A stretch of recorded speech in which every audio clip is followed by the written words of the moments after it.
আমি প্রদীপ, আর আপনারা আমাকে শুনছেন প্রদীপের গল্প স্বল্পে। প্রদীপের গল্প স্বল্প শুধুমাত্র ফান্টান ইউটিউব চ্যানেলে প্রতি সপ্তাহে শনিবার ঠিক বিকেল 5টায় আমরা হাজির হই নতুন নতুন গল্প নিয়ে। এই প্রদীপের গল্প স্বল্পে কি থাকছে? এখানে থাকছে কিছু রহস্য, কিছু প্রেম, কিছু হাসি, কিছু ভয়, আর অনেক কাহিনী।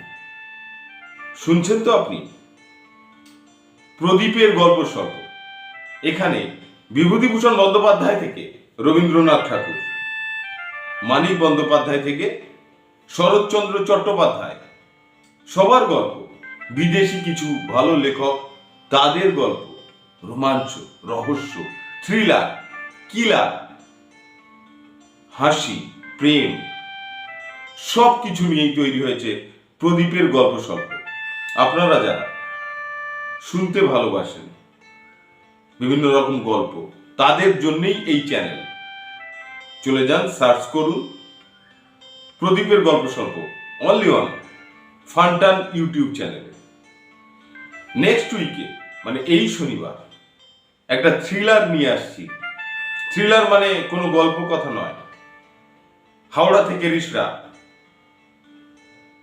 একজন মানুষ, যে তার ছোটবেলা থেকে পয়সার লোভ, নিজের আধিপত্য বিস্তারের নেশায় কিভাবে হয়ে উঠেছিল ডন, মাফিয়া।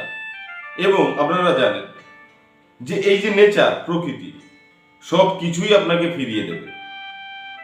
আপনার যা কর্ম এখানে যা করছেন, সেটা ভালো হোক বা খারাপ হোক, সবটাই সুদ সহ আপনাকে ফেরত দিয়ে দেবে।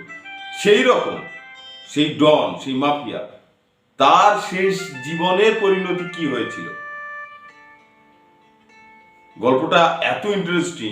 আমি যখন ওই গল্পের একটা ছোট চরিত্র করি,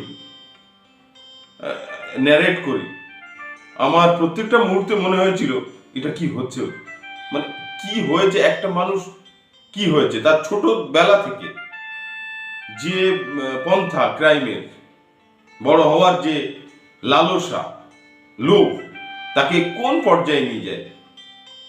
শুনতে হলে অবশ্যই এই শনিবার কান রাখুন ফান্টান ইউটিউব চ্যানেলে প্রদীপের গল্প স্বল্পে। শুনছেন তো আপনি?